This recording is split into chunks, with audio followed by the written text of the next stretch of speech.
comment, dans mon chemin, en fait, j'ai écouté beaucoup de conférences philo. Et un jour, euh, pendant que j'écoutais une conférence philo sur Carl Gustav Jung, j'ai j'ai entendu qu'Aristote et Socrate disaient que pour être heureux, il faut bien se connaître, il faut développer sa créativité et il faut se sentir utile. Mhm. Alors là, j'ai regardé mes activités, j'ai dit, ah bah c'est bien, ça rentre. J'ai bien se connaître, j'ai le yoga, les émotions, j'ai les ateliers philo, j'ai la prise de parole en public et j'ai aussi les gestes qui sauvent la vie. Développer sa créativité, bah alors là c'est génial parce qu'on a toutes les activités créatives, l'artisanat, tout ça. Et puis se sentir utile, bah, c'est aller vers la différence et aider. En fait, l'enfant est naturellement empathique et philanthrope. Donc, il faut pas qu'il perde ça, en fait. Il faut développer ça avec lui. Et puis, en plus, si on peut faire du bien. Mais je pense à l'enfant en premier, mais quand on fait des boîtes de Noël pour des enfants démunis, mais ils sont tellement fiers d'eux. C'est extraordinaire. Ou quand on écrit à des personnes âgées, ça on a fait aussi, c'est génial. Enfin, je veux dire, ils s'appliquent, ils font des jolis dessins, enfin, ils écrivent une vraie lettre, ils sont contents. Voilà.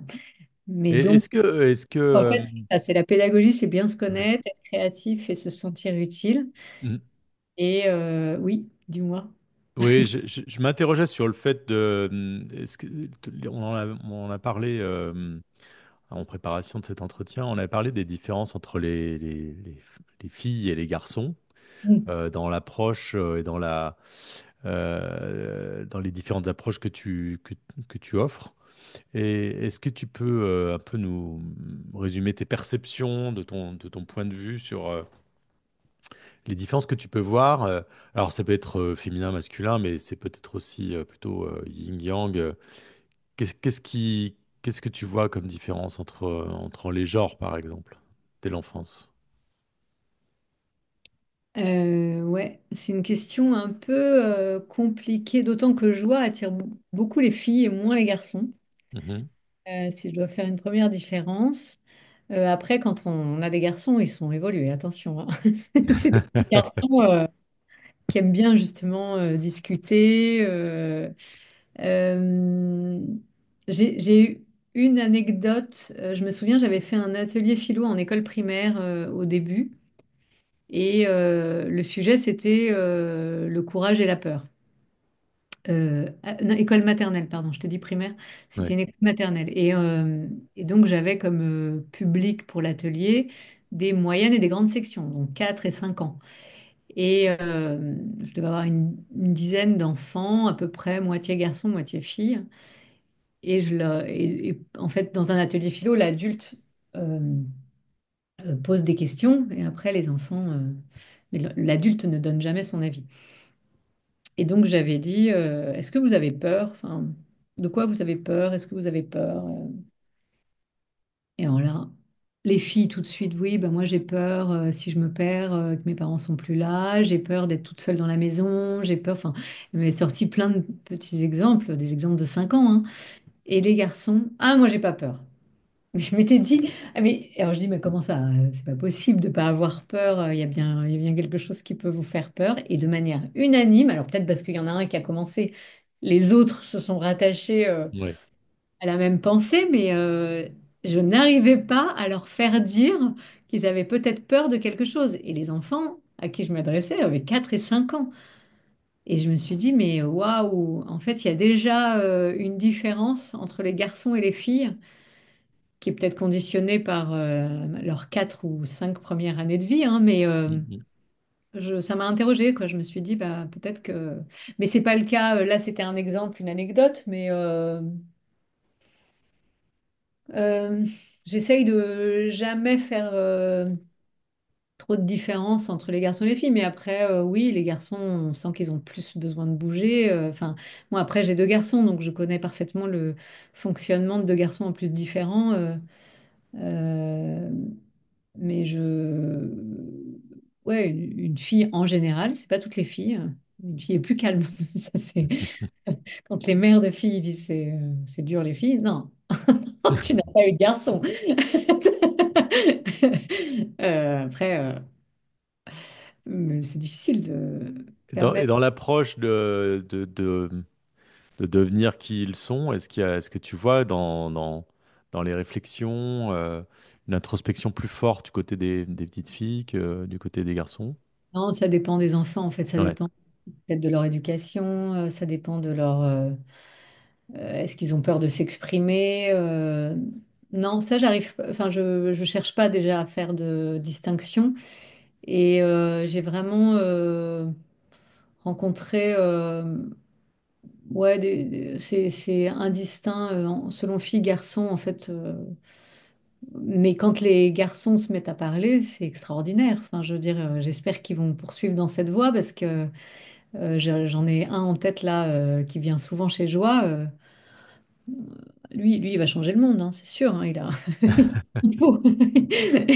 On a besoin d'Adam pour changer le monde. Enfin.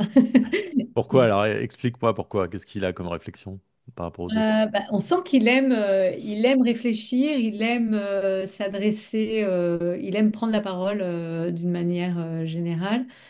Il a plein de choses à dire, il adore ces sujets, puis alors il le dit, il le revendique. Ah, j'adore les ateliers philo. Enfin, c'est quand même rare que les enfants disent ça, même s'ils aiment en fait, mais après coup, c'est sur le moment, ils doivent se dire qu'est-ce qu'elle nous fait faire un atelier philo, mais ils comprennent bien hein, quand on leur demande c'est quoi pour toi un atelier philo, ils disent bien que dans un atelier philo, il n'y a pas de vérité, en fait, on réfléchit ensemble. Il y a plusieurs réponses, on comprend qu'il y a plusieurs réponses à une même question. Non, mais ça me fait penser, là, il y a un petit garçon qui est venu chez Joie pour la première fois récemment, un petit Octave, comme le même prénom que mon fils. Et je l'ai interviewé comme ça sur est-ce que tu aimes les ateliers philo et pourquoi? Et alors, c'était trop mignon parce qu'il m'a dit, ah, moi j'adore les ateliers philo parce que comme j'ai jamais la bonne réponse à une question, bah là ça tombe bien parce que je peux répondre ce que je veux. Je trouvais ça super mignon. Ah, c'est bien, ça montre la liberté qu'il trouve Ouais. dans cet Ouais, atelier. ouais. Ouais. Ouais. Après, les enfants disent beaucoup qu'ils sont pas pris au sérieux par les adultes. Et je pense qu'ils aiment venir chez Joie parce qu'ils sentent on considère leurs paroles et leurs pensées vraiment, vraiment. Ils sont heureux de s'exprimer, de dire. Après, on leur dit toujours, vous n'êtes pas obligé de donner votre avis. Mais si vous voulez le donner, vous le donnez.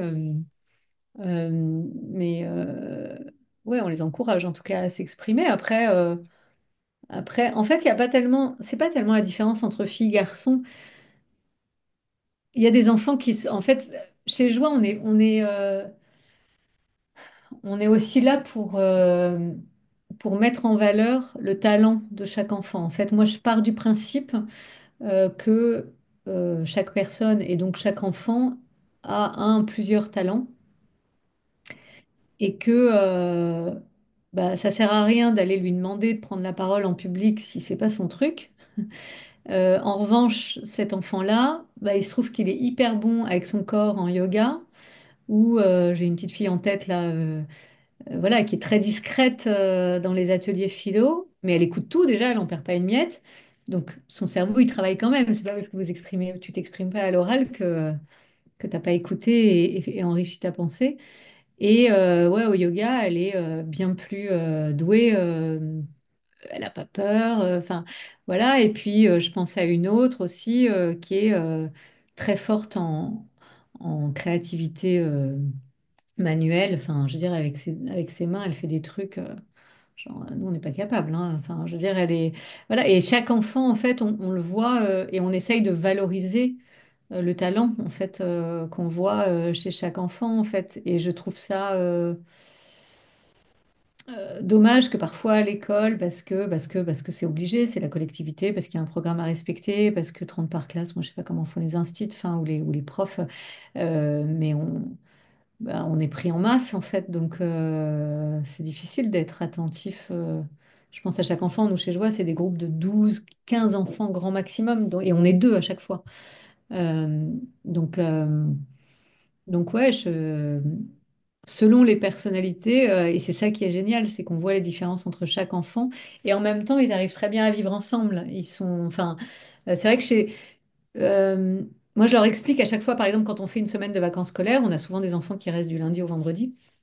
Et on commence toujours, le premier jour, par leur expliquer ce que c'est Joie et pourquoi ça a été créé et pourquoi on a envie de laisser libre l'enfant de devenir qui il est. Enfin, parce qu'en fait, sous le logo Joie, il y a cette baseline qui est Deviens qui tu es, qui est donc une phrase de Nietzsche, hein. Et on leur explique, enfin, c'est un philosophe qui a dit ça, vous savez ce que c'est un philosophe, hein. Et, euh, et souvent, ce que j'ai pour habitude de leur dire, c'est ici, il n'y a pas de punition. Alors, là, souvent, les nouveaux, oui, et les autres, non, c'est vrai, c'est vrai. Et je dis, mais parce qu'en fait,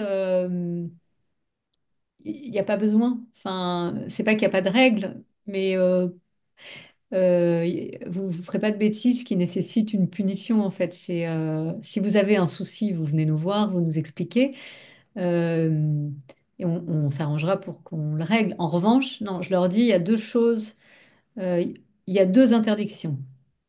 Enfin, deux cadres. Enfin, il y a un cadre de toute façon, mais le premier, c'est la sécurité.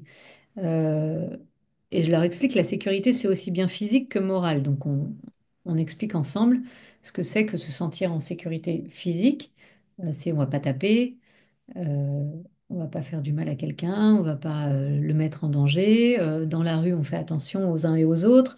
Dans le métro, dans le bus, enfin, voilà, il faut pas qu'il y ait d'accident chez Joie et il faut pas qu'on fasse du mal à l'un ou à l'autre. Mais la sécurité, c'est aussi moral. Et donc, pour expliquer ce que c'est moral, on leur dit, bah, c'est par exemple insulter quelqu'un, mal lui parler, pas le respecter. Voilà, donc ici, il n'y a pas ça. En tout cas, s'il y a ça, ça peut arriver. On va arrêter toutes les activités. C'est pas une punition, en fait. On va pas donner une punition à quelqu'un qui a manqué de respect. Mais on va arrêter toutes les activités, on va en discuter. Parce que on leur dit, ici, il faut que tu te sentes bien tel que tu es. Si quelqu'un porte atteinte à ta sécurité, tu vas vouloir devenir quelqu'un d'autre. Et et si tu as envie de devenir quelqu'un d'autre, ben en fait, on a tout raté. Parce que tu seras pas bon en étant quelqu'un d'autre. Alors que là où tu seras le meilleur, c'est en étant toi-même.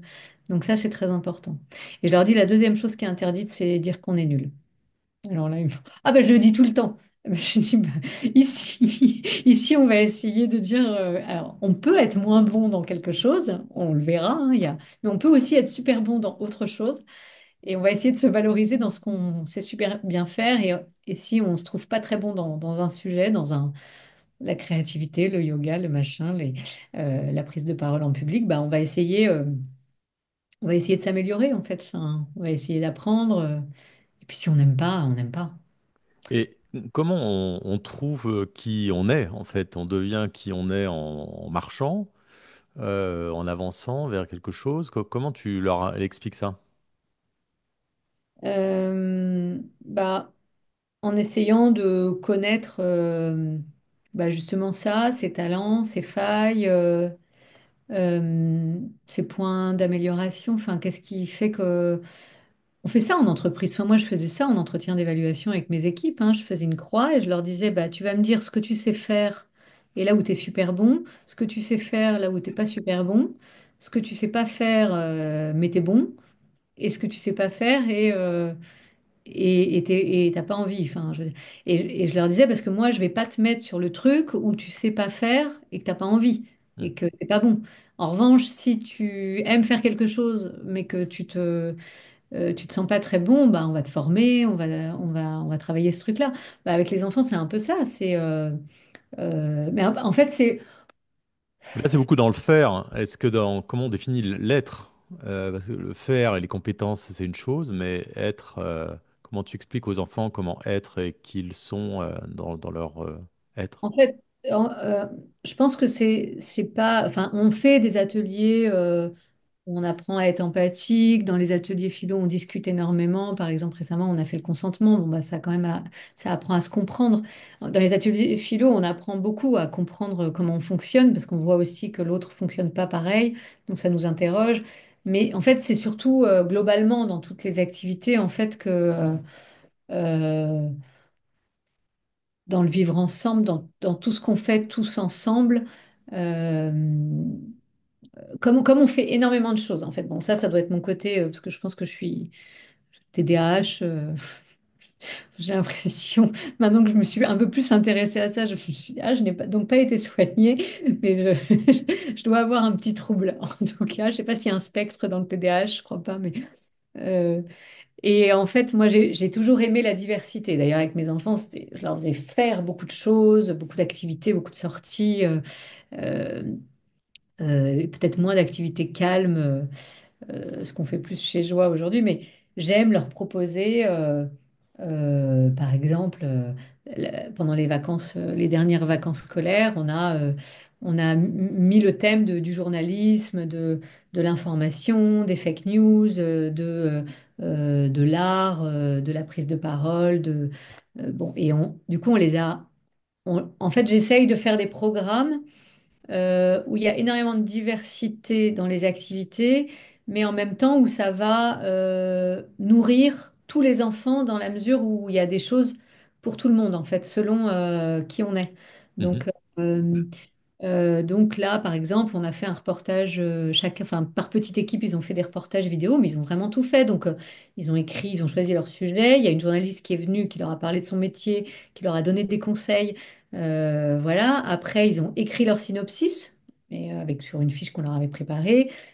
Pourquoi j'ai choisi ce sujet, qu'est-ce que je vais interviewer qui, je vais filmer quoi, on va aller dans tel lieu, enfin pour que aussi structurer un peu.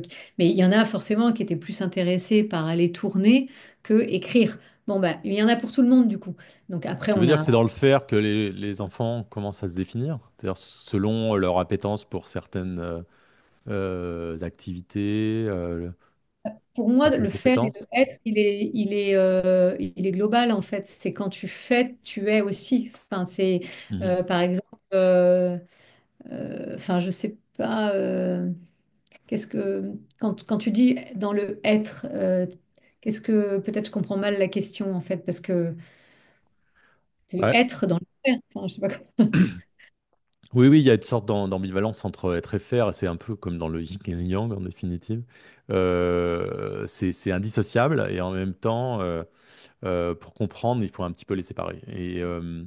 Et comment on est dans le faire, et le faire définit comment on est réellement, enfin qui nous sommes, se définit effectivement par le faire, mais en même temps, quand on arrête de faire, eh ben, dans quel état on est, hein, qui nous Oui. sommes, tu vois, c'est ça. Et est-ce que Bah, là, les activités que tu proposes sont beaucoup dans le faire. Est-ce que dans le être, c'est-à-dire sur le plan relationnel, tu vois, enfin, je pense que ça reste des groupes, donc il y a du collectif, et c'est dans la relation à l'autre où l'enfant apprend à être. oui, oui. Non, non, mais si on le fait, parce que je suis en train de réfléchir, mais comme on fait pas mal de... Alors déjà, on fait la pratique de l'attention, enfin ce qu'on appelle aussi méditation, donc où on explique bien aux enfants qu'on a besoin de reposer nos pensées pour y voir clair. En fait, je leur donne comme exemple une boule à neige, en fait, et je leur montre la boule à neige en leur disant que les flocons de neige, c'est leurs pensées. Et que bah, parfois, je pose la boule à neige, on a besoin de reposer nos pensées pour voir ce qu'il y a derrière la neige, en fait, pour voir clairement. Et donc là, pendant 5 minutes, on se relaxe et on essaye de plus penser à rien, parce que c'est du être, ça. Et après, on fait des ateliers, parfois sur...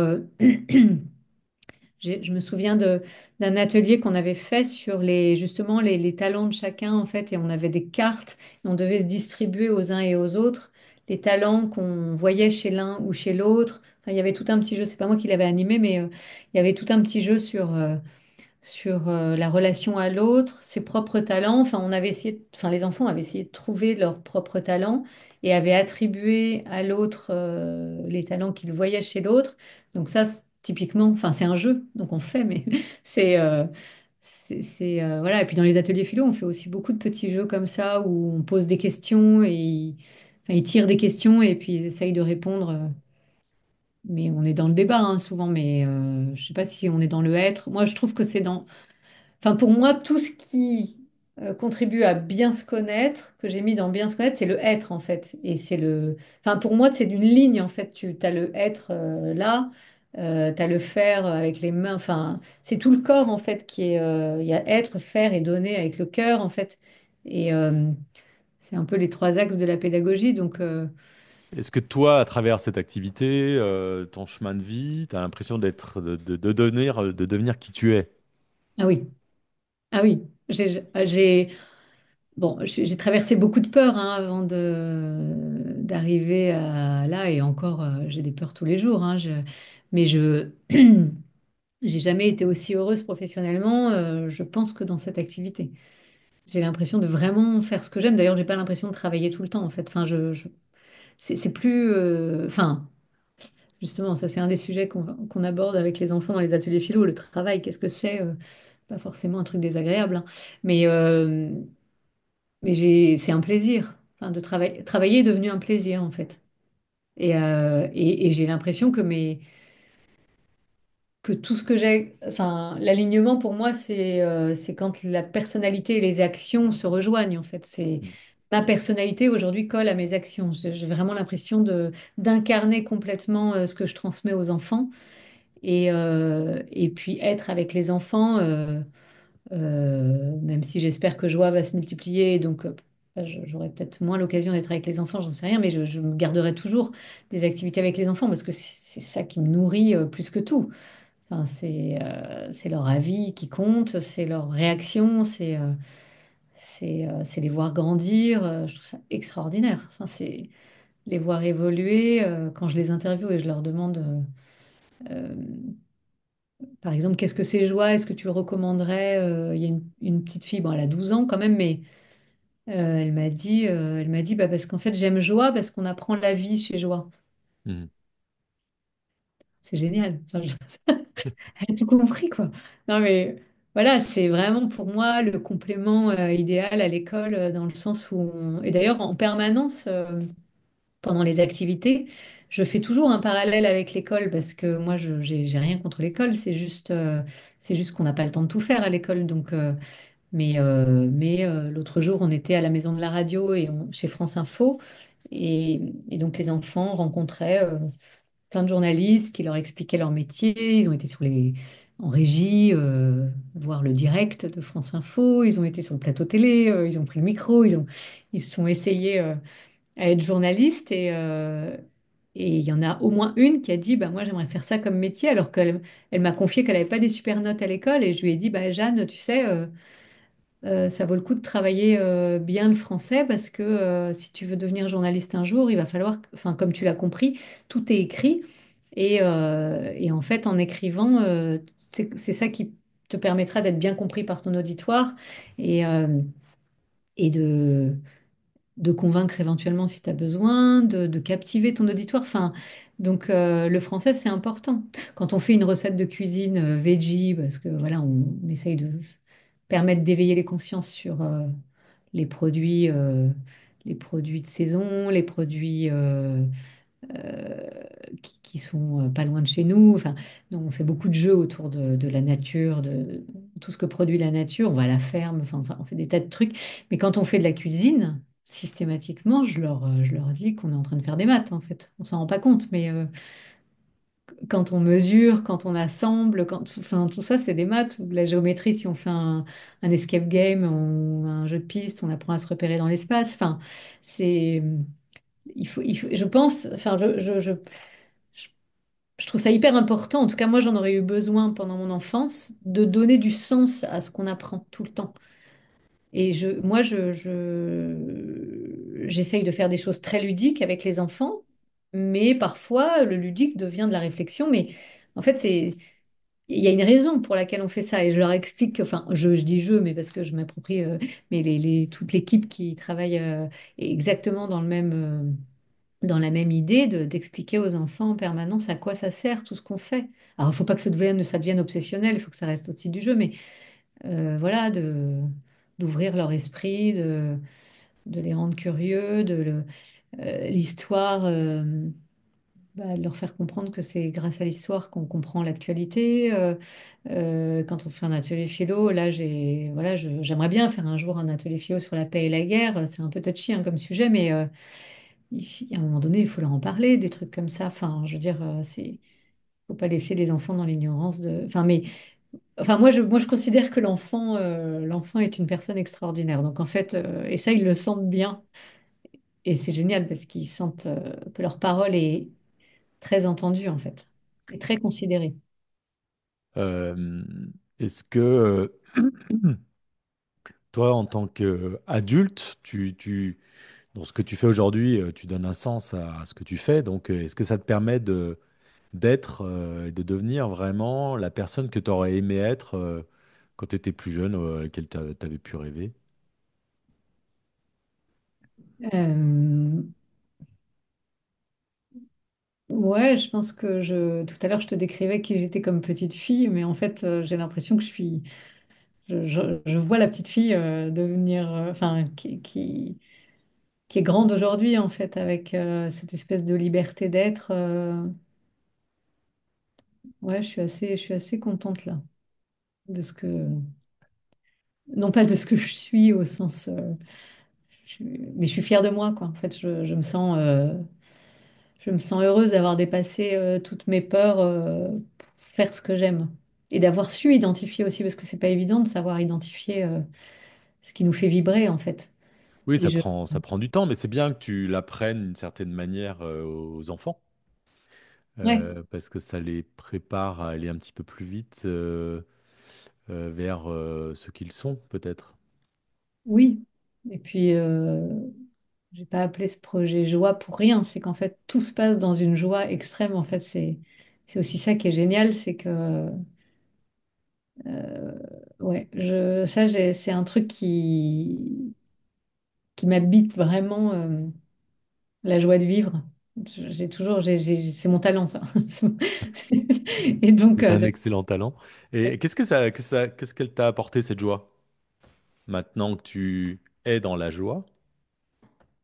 bah, je l'ai toujours eu, hein, cette joie de vivre.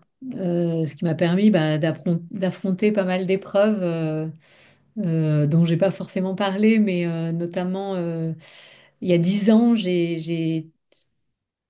par mon imprudence, été victime d'un accident de ski très grave. Mhm. J'ai pris le snow park.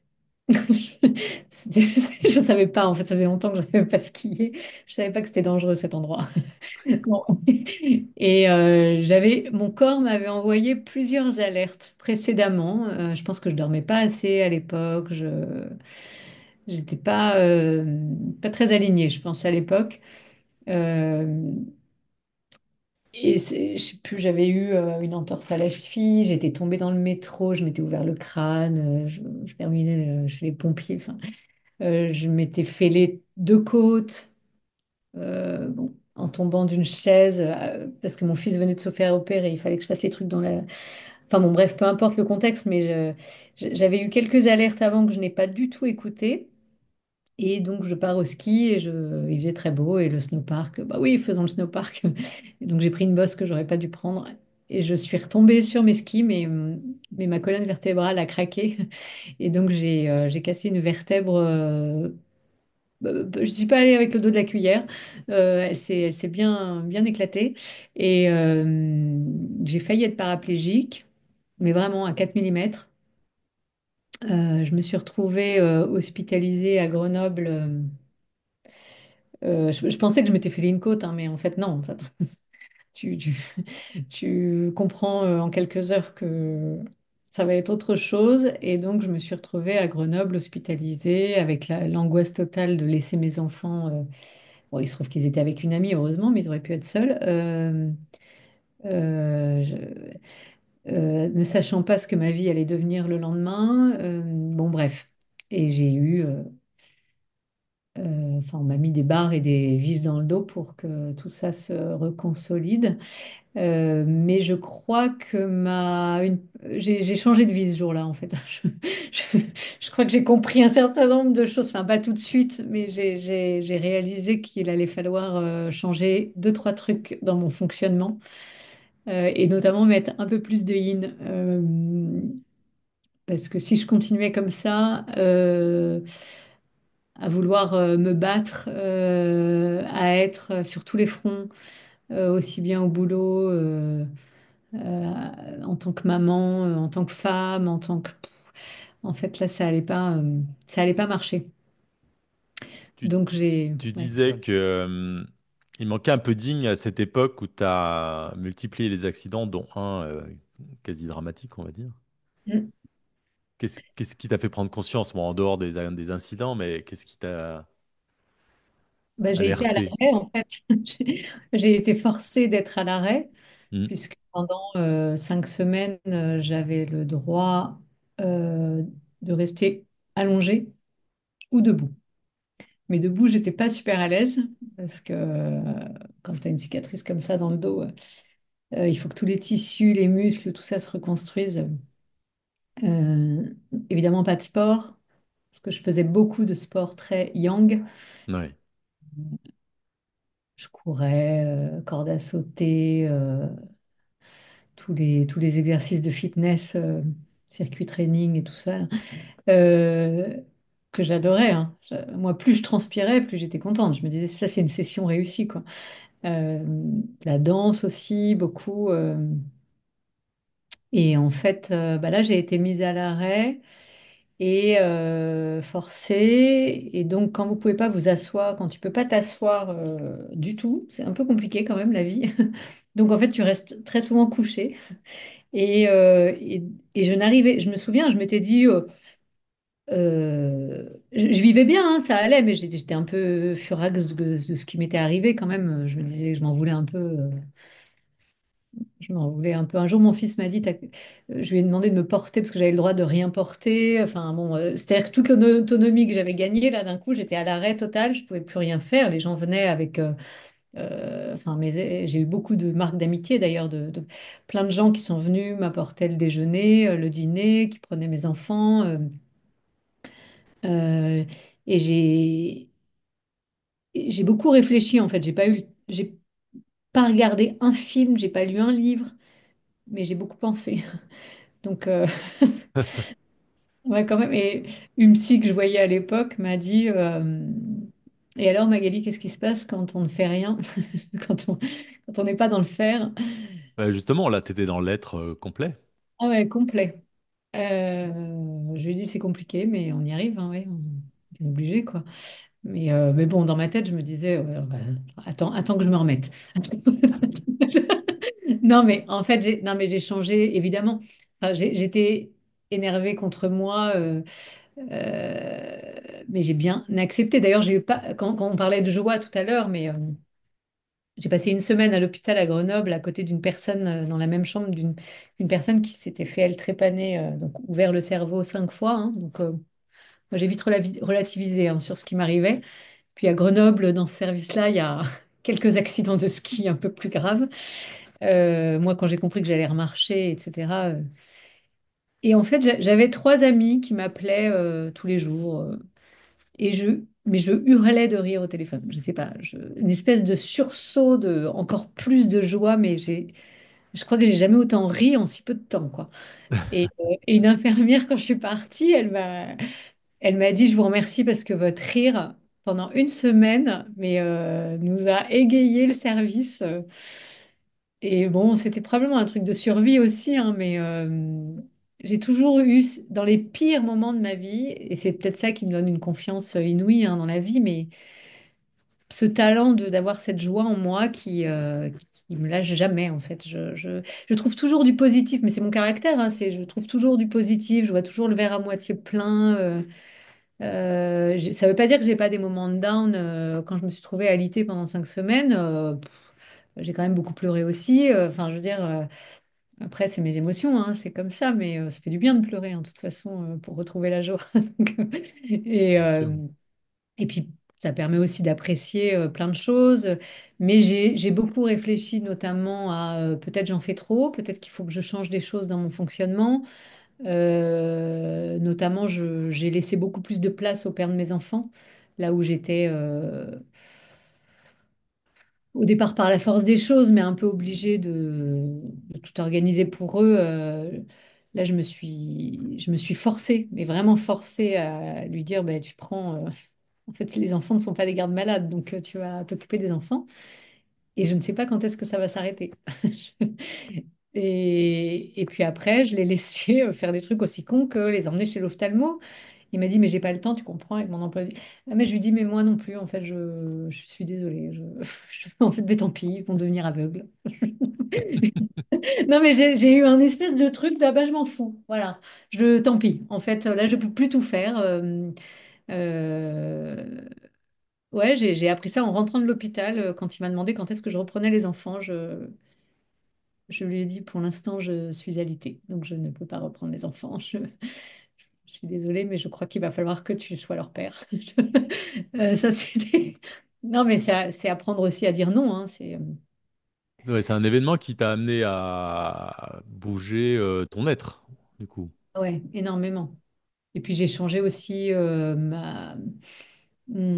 j'ai appris à être moins hyperactive, à comprendre aussi que j'avais sûrement un vide à remplir et que je remplissais ce vide par le mouvement et qu'en fait je pouvais aussi essayer de remplir ce vide autrement ou laisser le vide aussi peut-être, c'est pas grave. J'ai appris, bah, je me suis mise au yoga à peu près parce qu'en fait j'ai recommencé dans les sports que je pouvais recommencer. Bah, j'ai pris des sports plus doux, donc j'ai nagé tous les jours. Bon, après, j'y allais tous les jours, hein. J'ai nagé, j'ai commencé par le pilates, et puis un jour, j'ai vu le yoga. Parce qu'au début, j'avais un œil tellement critique sur le yoga. Je me disais, mais ça, c'est un truc, c'est des cours de dodo, quoi. Enfin,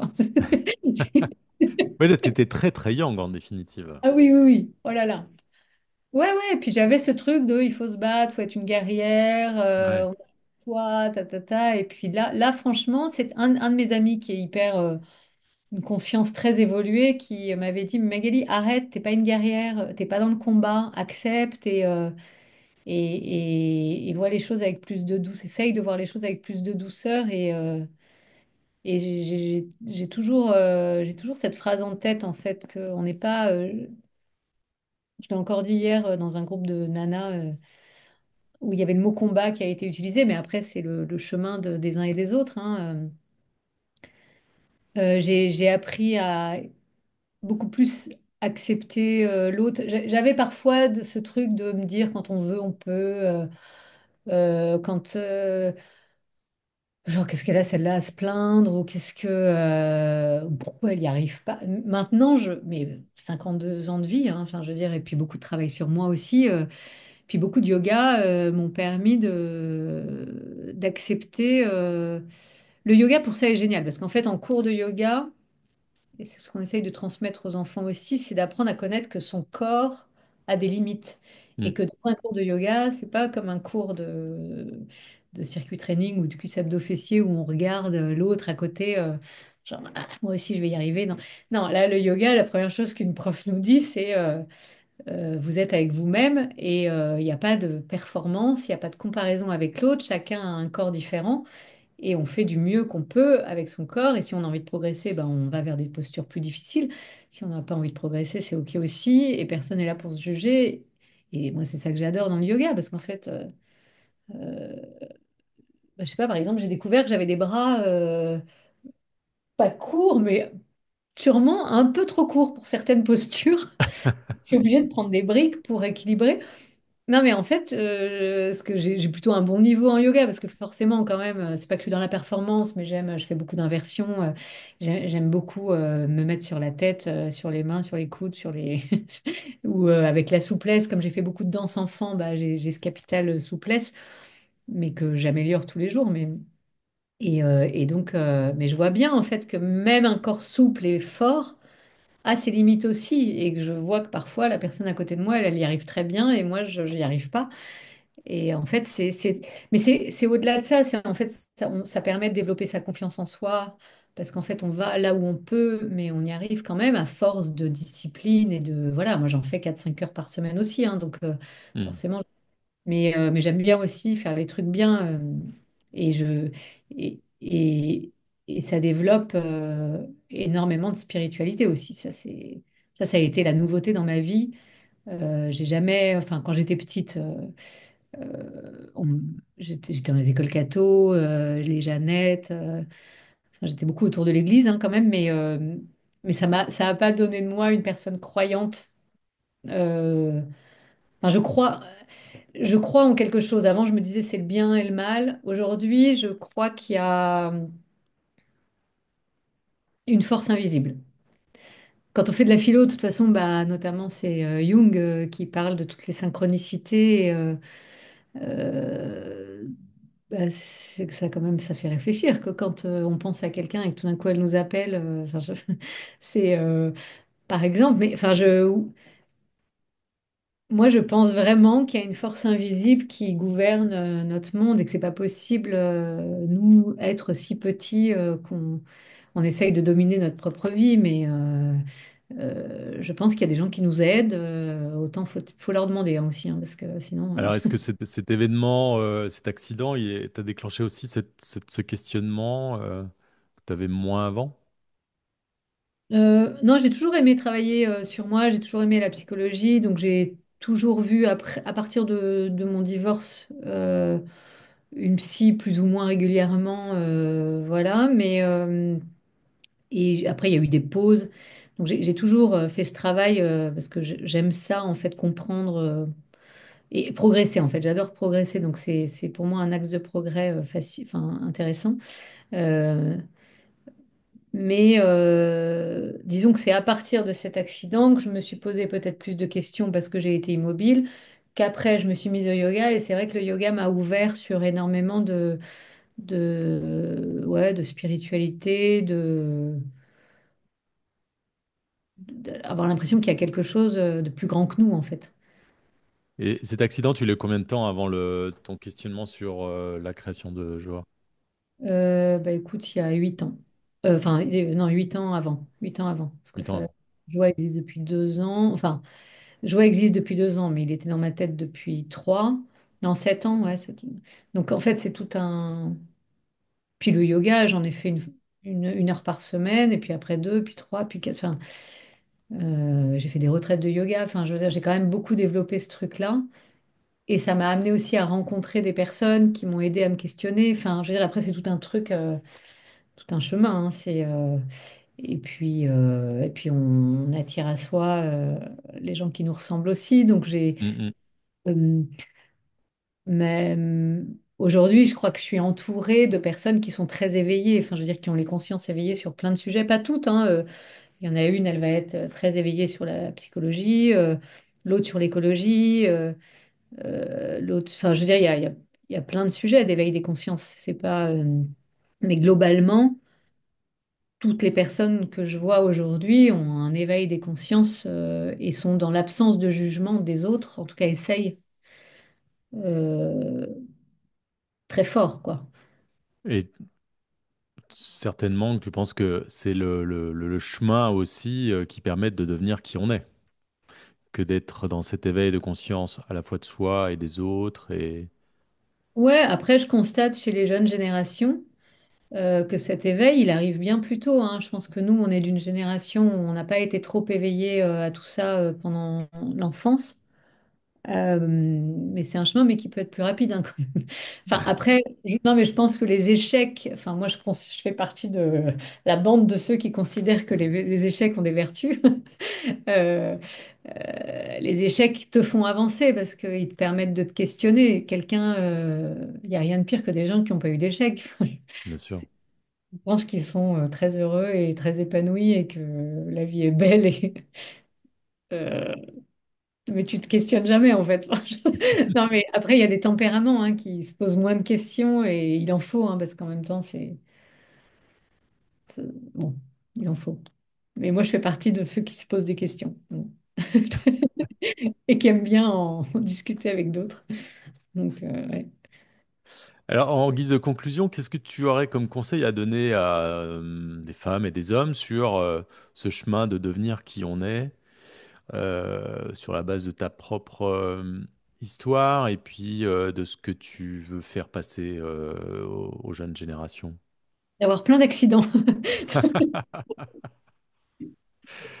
Et inconsciemment, on les crée, ces accidents, hein. Ah oui, oui, je pense aussi. Tu vois, ça, c'est la force invisible. Je Ouais. pense que même, on nous apporte des épreuves qu'on est en capacité de supporter aussi. Mais Mm. euh, non, non, mais je rigole pas, hein. Cela dit, je pense que Quand ils arrivent, en tout cas, il vaut mieux les accueillir, quoi. Bien. Euh, Est-ce qu'il y a un chemin plus facile? je pensais que tu allais me demander des conseils pour être entrepreneur, mais non. Non, Pas du tout, ça m'intéresse pas. non. Euh, bah, c'est se poser des questions, se faire aider quand même beaucoup. Enfin, moi, si j'avais pas eu d'aide de professionnels de l'esprit, même j'avais vu une kinésiologue aussi quand je voulais dépasser mes peurs de monter ma propre structure. On m'avait conseillé de voir une personne extrêmement talentueuse euh, et qui m'a fait découvrir ça, la kinésiologie, mais en trois quatre séances, bon, plus de peur de ça en tout cas. Ah non, mais c'est très peu connu comme profession. C'est la thérapie par le corps en fait. Ouais, Et, moi, ça m'est arrivé de pleurer, tout d'un coup, de sentir les larmes arriver parce elle faisait certaines choses, je sais pas, elle tapote le bras, elle dit des choses, il faut répéter. C'est complètement, faut être très open hein, pour aller voir une kinésio. Mais moi, j'aime bien justement expérimenter. J'ai pas tout expérimenté dans les thérapies, mais je trouve ça génial. Parfois, tout d'un coup, les larmes qui te viennent sur un sujet. Qui m'a permis de comprendre notamment que dans l'enfance, j'ai un peu fait ce qu'on me demandait de faire, hein, enfin dans l'adolescence en tout cas, et qu'aujourd'hui ça remontait brutalement et qu'il était peut-être temps que je fasse ce que j'aime. Non, de se faire aider, d- d'a- d'accueillir ouais, les échecs ou les accidents de vie avec beaucoup d'optimisme en fait. En voyant toujours le positif dans tout ça, en fait, chercher peut-être, mais c'est le questionnement, mais pourquoi ça nous arrive? Pourquoi on en est là? Comment on va rebondir? Est-ce qu'on va rebondir? Comment on peut se faire aider? Avoir l'esprit ouvert.